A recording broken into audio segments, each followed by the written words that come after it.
এই মুহূর্তে সবচেয়ে বিরাট বড় খবর, গুরুত্বপূর্ণ আপডেট, ডিএ নিয়ে গুরুত্বপূর্ণ আপডেট। নবান্নের দুয়ারে ডিএ আন্দোলনকারীরা 19 ডিসেম্বর থেকে 4 দিনের ধর্ণা সংগ্রামী যৌথ মঞ্চের। এই মুহূর্তে সবচেয়ে বিরাট বড় খবর, ডিএ নিয়ে গুরুত্বপূর্ণ আপডেট। রাজ্য সরকারি কর্মীদের বকেয়া ডিএ মেটানোর দাবিতে এবার রাজ্যের সচিবালয়ে অভিযান। সংগ্রামী যৌথ মঞ্চের 4 দিনের এই অবস্থান বিক্ষোভ শুরু হবে আগামী 19 ডিসেম্বর থেকে। এর পাশাপাশি আগামী জানুয়ারি মাসেও কিন্তু একগুচ্ছ আন্দোলনের কথা ঘোষণা করল সংগ্রামী যৌথ মঞ্চের নেতৃত্ব। এবং যে সময়ে রাজ্যের বকেয়া দিয়ে মেটানোর দাবিতে প্রধানমন্ত্রীর সাক্ষাতের আশায় দিল্লি যাচ্ছেন মুখ্যমন্ত্রী মমতা বন্দ্যোপাধ্যায়, ঠিক সেই সময় কেন্দ্র হারে বকেয়া ডিএর দাবিতে রাজ্যের সচিবালয়ের অভিযানের কথা ঘোষণা করল সংগ্রামী যৌথ মঞ্চ এবং সরকারি কর্মচারীদের সংগ্রামী যৌথ মঞ্চ ডিএ আন্দোলনকারীরা। এবার আগামী 19 ডিসেম্বর থেকে 22 ডিসেম্বর পর্যন্ত নবান্নের সামনে এই ধর্নায় বসবেন যৌথ মঞ্চের নেতৃত্ব এবং অন্যান্য রাজ্য সরকারি কর্মচারীদের একাংশ। এতদিনের বকেয়া ডিএর দাবিতে শহরের যে প্রাণকেন্দ্র ধর্মতলা চত্বরে আন্দোলন চালিয়ে যাচ্ছেন রাজ্য সরকারি কর্মচারীদের একাংশ। এবার তাদের এই আন্দোলন পৌঁছাবে রাজ্যের সচিবালয়ের নবান্নে। আগামী 19 ডিসেম্বর থেকে সংগ্রামী যৌথ মঞ্চের সদস্যরা নবান্নের সামনে অবস্থান বিক্ষোভে সামিল হচ্ছে। এবার কিন্তু গুরুত্বপূর্ণভাবে এবার বড় সড়ো মহামিছিল করতে চলেছেন সংগ্রামী যৌথ মঞ্চ। যতক্ষণ না পর্যন্ত ডিএ দিচ্ছে সরকার, ততক্ষণ পর্যন্ত কিন্তু মহামিছিল করবেন। এবং 19, 20, 21 ও 22 ডিসেম্বর এই 4 দিন লাগাতার অবস্থান বিক্ষোভ চলবে। আরেকবার বলছি, 19, 20, 21 ও 22 ডিসেম্বর এই 4 দিনের লাগাতার অবস্থান বিক্ষোভ চলবে বলে জানিয়েছেন সংগ্রামী যৌথ মঞ্চের আহ্বায়ক ভাস্কর ঘোষ। তবে এই অবস্থান বিক্ষোভের যে পুলিশ সহায়তা চাইলেও তা মেলেনি। হাওড়া সিটি পুলিশের তরফে সংগ্রামী যৌথ মঞ্চের আবেদনকে নাকচ করে দেওয়া হয়েছে।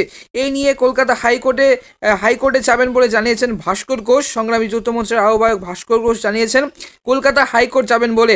এখনও পর্যন্ত যে পুলিশের সহায়তা চাইলেও তা মিলেনি। এই নিয়ে কলকাতা হাইকোর্টে যাবেন বলে জানিয়েছেন ভাস্কর ঘোষ। তার যুক্তি, কোনো রাজনৈতিক দল যদি 144 ধারা লঙ্ঘন করে রাজভবনের সামনে দিনের পর দিন মঞ্চ বেঁধে পুলিশ নিরাপত্তার ধর্ণা দিতে পারে, তাহলে ন্যায্য ডিএর দাবিতে রাজ্যের যে সচিবালয়ের সামনেও সংগ্রামী যৌথ মঞ্চের সদস্যরা তাদের দাবির সপক্ষে আন্দোলন করতে পারে। এবং এই বকেয়া ডিএ নিয়ে যে মিছিল যদি সংগ্রামী যৌথ মঞ্চর মিছিল যদি ফেব্রুয়ারি মাস পর্যন্ত এবং পৌঁছায়, তাও কিন্তু তারা সংগ্রামী যৌথ মঞ্চে যে মাধ্যমিক উচ্চ মাধ্যমিক পরীক্ষার্থীদের যদি ক্ষতিগ্রস্ত হয়, তারা কিন্তু দায়ী নয়। উল্লেখযোগ্যভাবে বলে দিয়েছে সংগ্রামী যৌথ মঞ্চের আহ্বায়ক ভাস্কর ঘোষ।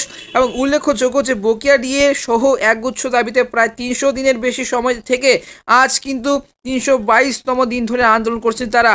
এবং বকেয়া ডিএ সহ একগুচ্ছ দাবি প্রায় 300 দিনের বেশি সময় থেকে ধর্মতলায় শহীদ মিনারের সামনে অবস্থান বিক্ষোভ চালাচ্ছে সংগ্রামী যৌথ মঞ্চ।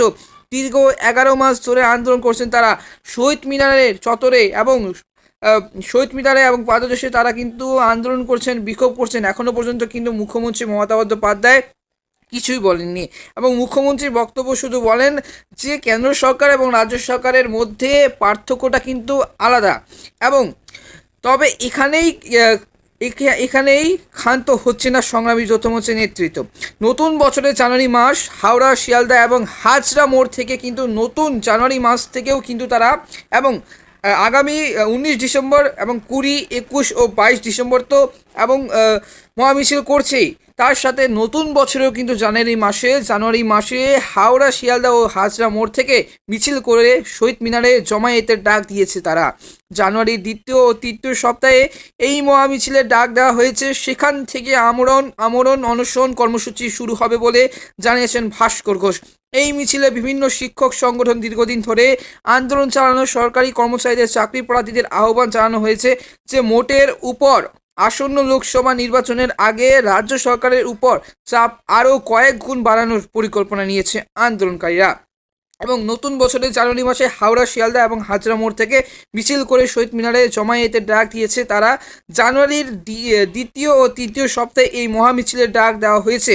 সেখান থেকে আমরণ এবং অনশন কর্মসূচি শুরু হবে বলে জানিয়েছেন ভাস্কর ঘোষ। এই মিছিলে বিভিন্ন শিক্ষক সংগঠন দীর্ঘদিন ধরে আন্দোলন চালানো সরকারি চাকরি প্রার্থীদের আহ্বান জানানো হয়েছে। এবং মোটের ওপর আসন্ন লোকসভা নির্বাচনের আগে রাজ্য সরকারের উপর চাপ আরও কয়েক গুণ বাড়ানোর পরিকল্পনা নিয়েছে ডিএ আন্দোলনকারীরা। আর জানুয়ারি মাসের শেষ সপ্তাহে সরকারি কর্মচারীরা ক্ষেত্রগুলিতে 3 দিনের ধর্মঘটের ডাক দিয়েছে সংগ্রামী যৌথ মঞ্চ। এই 3 দিন স্কুল কলেজ এবং সকল সরকারি কর্মচারীদের পরিষেবা বন্ধ থাকবে বলে জানিয়েছেন সংগ্রামী যৌথ মঞ্চের আহ্বায়ক ভাস্কর ঘোষ। এই 3 দিনের ধর্মঘটে কোনো কাজ না হলে তা পরিবর্তে সময়সূচি জারি থাকবে বলে সরকারের উদ্দেশ্যে হুঁশিয়ারি দিয়ে রেখেছেন তিনি। এমনকি এর জন্য ফেব্রুয়ারি ও মার্চ মাসে হওয়া মাধ্যমিক ও উচ্চ মাধ্যমিক পরীক্ষার আয়োজন ব্যাহত হলেও তারা কোনো পরোয়া করে না বলে জানিয়েছেন সংগ্রামী যৌথ মঞ্চ।